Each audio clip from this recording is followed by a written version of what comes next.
Your Excellency, Madam Monica Chakwera, First Lady of the Republic of Malawi, Your Honor, Dr. Salus Klaus Chilima, Vice President of the Republic of Malawi, and Madam Mary Chilima, Your Honor, Samia Suluhu Hassan, Vice President of the United Republic of Tanzania, and your entire delegation here present. All special envoys from Botswana, Kenya, Zambia, and Zimbabwe, and your delegations here present. Your Majesty Gawaundi, paramount chiefs, and all the traditional leaders here present. Your Honor, Catherine Gotanihara, MP, Speaker of the National Assembly.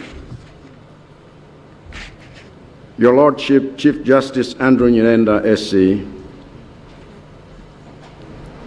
General Peter Namatanga, Commander, officers, men and women of the Malawi Defense Force, Mr. Duncan Mwapasa, Acting Inspector General, men and women of the Malawi Police Service, Mr. Zangazanga Jikosi, Chief Secretary to the President, to Government, and all the senior government officials here present. Your Excellency George Gune, High Commissioner of the Republic of Mozambique and Dean of the Diplomatic Corps. Your Excellencies, Heads of Mission, Honorable Eisenhower Mkaka, Secretary General of the Malawi Congress Party, and all the members of the Malawi Congress Party here present. Honorable Patricia Kariati, Secretary General of the UTM, and all the members of the UTM here present. Honorable leaders of all the alliance partners, and all members of the Tonse Alliance here present. Your Worship, Councilor Juliana Kaduya, Mayor of the City of Lilongwe, all the religious leaders here present, distinguished invited guests, ladies and gentlemen.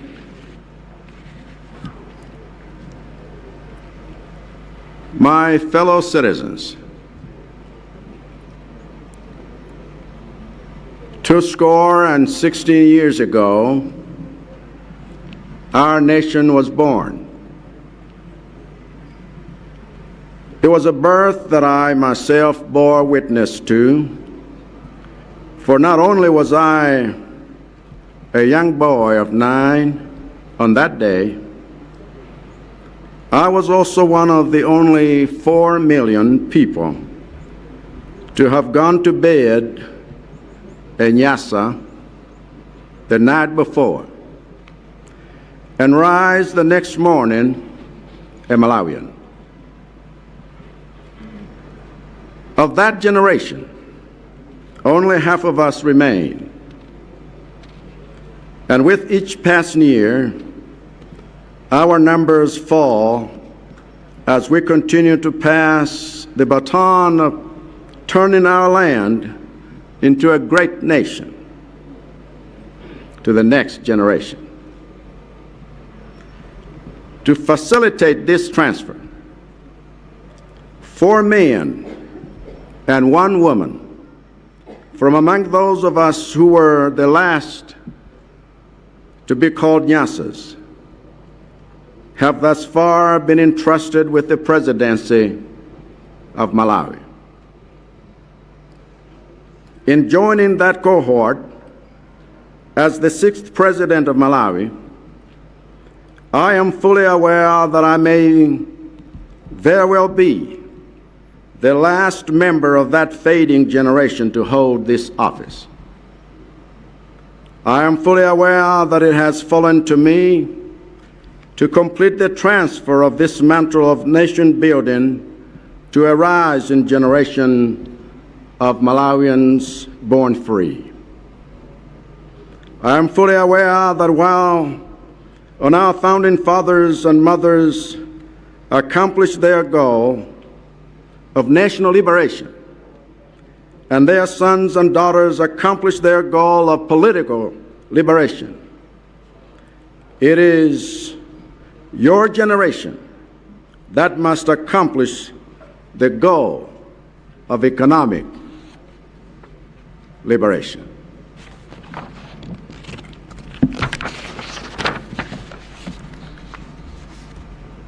It is no secret that this goal has been elusive for 26 years. It is no secret that we have had one administration after another shifting its post to the next election, promising prosperity but delivering poverty, promising nationalism but delivering division, promising political tolerance but delivering human rights abuses, promising good governance but delivering corruption, promising institutional autonomy but delivering state capture. And now, after 26 years of false starts and stale finishes, it is no secret that my generation has not only left our homeland unbuilt, but also in ruins. It is because of these ruins that our first task in building a new Malawi is clearing the rubble. Before we can begin to rebuild, we must clear the rubble of corruption, for it has left our taxes in ruins. We must clear the rubble of laziness, for it has left our infrastructure in ruins. We must clear the rubble of passivism, for it has left our rights in ruins. We must clear the rubble of donor dependency, for it has left our dignity in ruins. We must clear the rubble of regionalism, for it has left our nationhood in ruins. We must clear the rubble of negativity, for it has left our resolve in ruins. We must clear the rubble of impunity, for it has left our governance institutions in ruins. And we must clear the rubble of unprofessionalism and incompetence, for it has left our services in ruins. The ruining of our national treasures of both nature and state is a sin of my generation, and I am bound by God to confess and bound by you to correct. For this reason, we must not imagine that it is possible to make these corrections without pain. We must accept that the national bones we have dislocated cannot be corrected without suffering. I was reminded of this truth 3 months ago when my 12-year-old grandson suffered a green stick fracture in both arms after falling badly in school. To straighten the bones, an orthopedic surgeon at Kamuzu Central Hospital had to apply enough pressure to the arms to administer healing through pain and tears. In our quest to heal our fractured nation and governance system over the next 5 years, we must do the same. We must have the courage to face and endure the pain of systematic surgery if we ever want to enjoy wholeness as a nation. We must have the courage to inflict necessary pains on the fractured attitudes and actions of those around us if we ever want to see them whole as citizens.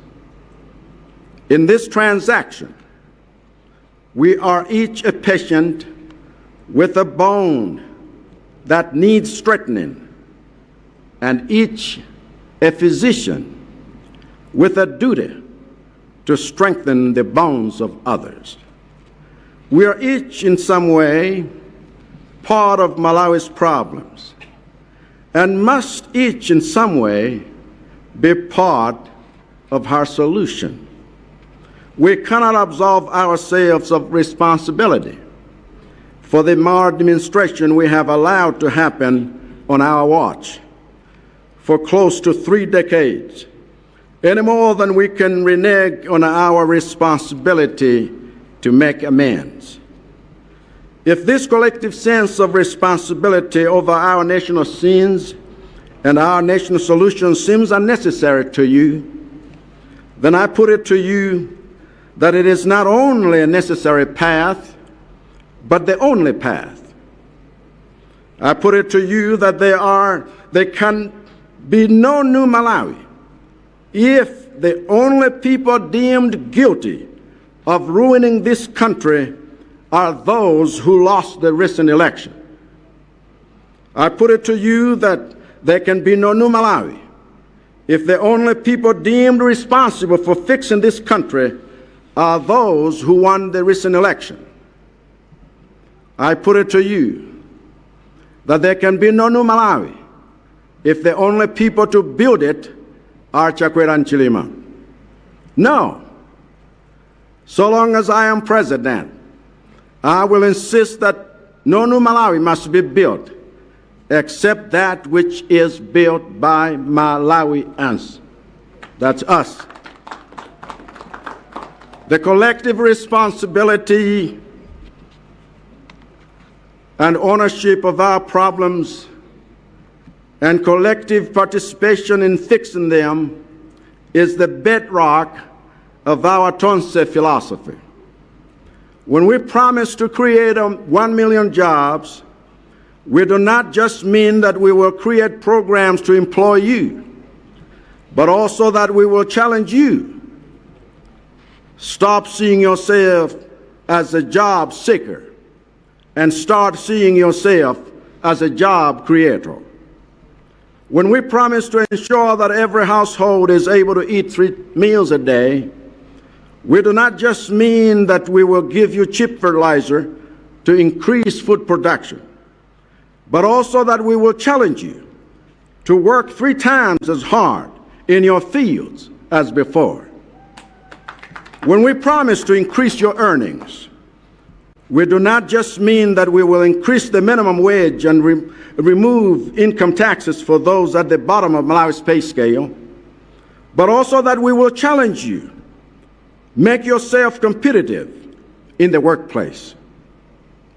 When we promise to build new homes with a solid roof, electricity, and tap water, we do not just mean that we will bring investors to make that happen, but also that we will challenge you to work towards owning that home.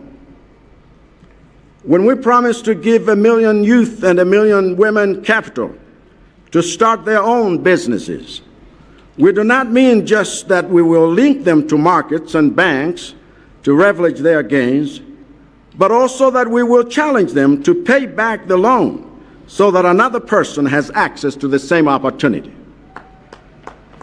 The Tonse philosophy is not just a campaign gimmick, but a governing philosophy that says we either build together or we crumble together. I know that this Tonse philosophy is the key to our success going forward because it has been the key to our success thus far. To reach this inauguration, as State President and State Vice President, Dr. Chilima and myself have ridden the wave of indispensable contributions made by fellow Malawians, who each rose to the occasion in different capacities to lend their hand to the cause of justice. Without the patriotic efforts and sacrifices of these Malawians, none of us would be here today. If it were not for the courage of over 100 Malawians who toiled through the night to gather evidence of electoral fraud, so that our court petition against the 2019 election was built on facts, none of us would be here today. If it were not for the courage of our over a dozen lawyers who stood up to the abuse of office and misuse of the law by a politically compromised Attorney General, none of us would be here. If it were not for the courage of the 5 judges of the Constitutional Court to do right by law, despite attempts to bribe them in the interest of subverting justice, none of us would be here today. If it were not for the courage of the Human Rights Defenders Coalition, galvanizing citizens across the country to sustain protests for 10 months straight, despite the constant threat of arrest and cloud of tear gas under which they marched, none of us would be here. If it were not for the courage of the Supreme Court to uphold and buttress the just ruling of the lower court in correcting both a constitutional anomaly regarding how a mandate to govern is secured and a constitutional crisis fashioned by one of their own, none of us would be here. If it were not for the courage of media houses to broadcast the election court case in the face of government threats to close their stations, none of us would be here. If it were not for the courage of dozens of legislators and warding off ridicule and payoffs to reform our electoral laws, none of us would be here. If it were not for hundreds of business persons and workers donating their own resources and money to give wings to our campaign so that we could reach voters in far-flung places, none of us would be here. If it were not for the courage of thousands of volunteers going door to door, village to village, city to city to reach voters that Dr. Chilima and I could not, none of us would be here. If it were not for the courage of the new leadership of the Electoral Commission to deliver a credible election with limited resources and limited time, none of us would be here. If it were not for the courage of soldiers and police officers in uniform defying political orders to fulfill their oath to defend the Constitution and protect citizens, none of us would be here. If it were not for Dr. Chilima and the other party presidents of the Tonsi Alliance for feeding their political aspirations to forge an unbeatable partnership at the polls, none of us would be here. If it were not for thousands of knees scraping floors across this country in night-long prayers that gave heaven no rest until God's kingdom came, none of us would be here. I could go on and on, but the point would remain the same, that it is the Tonsi philosophy of collective responsibility that brought us to this milestone. And it is that same philosophy that will bring us to the next. Building a new Malawi will have to be a team effort every step of the way. And when we have differences, we will still have to listen to each other and to accommodate each other. For we have no other compatriots in all the world than each other. And when you see another citizen who is not doing their part in the work that is in front of us, accept it as your duty to the country to rebuke them and help them re-engage in the process of nation building. In the same way, when you see another citizen who is making great strides in transforming their home or their neighborhood or their village or their workplace or their business or their country, accept it as your duty to the country to celebrate and reward them without succumbing to jealousy and mudslinging. In equal measure, when you live here, or whether you live here or abroad, when you see a foreigner exploiting any of your fellow citizens or trashing the country you call home, accept it as your duty to the country to stand up for the flag and speak of the unsung beauties of this land that God has preserved as our national inheritance. We must each give our best for Malawi and do our best for Malawians. Today, I too promise to give this country my best and to do my best for you as your servant. More importantly, I promise to set a good example of submitting myself to the constitutional processes, provisions, and institutions that are designed to ensure that the President and Vice President are always at their best. This means that as required by law, I will make a full declaration of my assets each year. I will go to Parliament to be questioned by the people about my handling of state affairs. I will propose legislation to reduce the powers of the presidency and empower institutions to operate independently, including Parliament and the Anti-Corruption Bureau. I will meet with the leader of opposition personally every 3 months to listen to alternative ways of running government affairs. And I will operationalize the Access to Information Act in order to end the era of government secrecy and usher in the dawn of government accountability. As I seek to be at my best through these measures, you can also count on me to challenge all of you to be at your best. I will challenge the leadership of the judiciary to do more to root out the culture of corruption and selective justice that has shipwrecked too many of our lowest courts. I will challenge those who sit in Parliament to act professionally, put away child's ways, and repeal and replace the bad laws that remain on our books. I will challenge civil society organizations to maintain a culture of robust protest, not just against governance institutions, but against any entity that is on the wrong side of justice. I will challenge our development partners to respect our vision and plans for our own country and to partner with us in ways that respect our dignity and sovereignty, not ways that undermine it. I will challenge all of you as citizens to work hard. Work hard.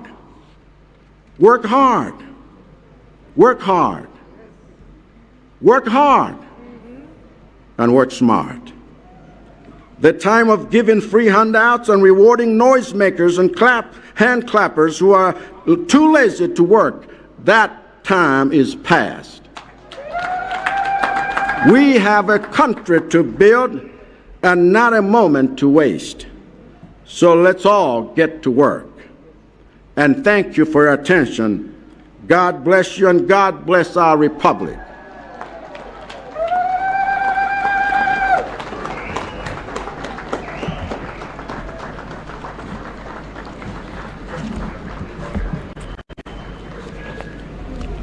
Nkhani imene inja ikulu sitingangokamba mphindi zochepa ndiye imeneyo tiwerenga mchichewa yonseyo pa nthawi yake mpaka na maredio onse azilengeza zimene tanenazi. Komatu tayamba kumanga Malawi watsopano okomera tonse. Nzongofunika kuti aliyense adzipereke monga ine Dr. Chilima tadzipereka ndi wonse amene akugwira ntchito kuti tonse timange Malawi monga mtundu umodzi. Malawi mmodzi kulibenso Malawi winayi. Ambuye akudalitseni.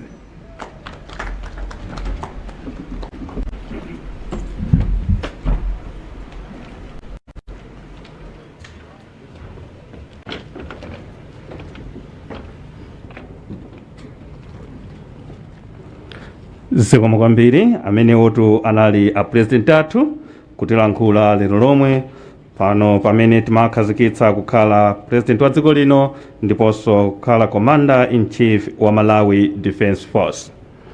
Your Excellency, distinguished invited guests, ladies and gentlemen, shortly the parade will march off the parade ground.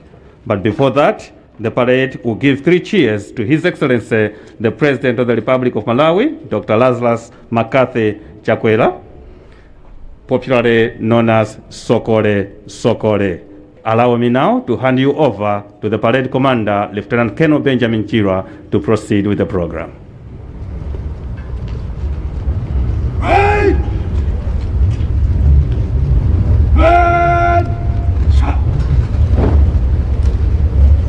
Red, remove headless! Move! Headless!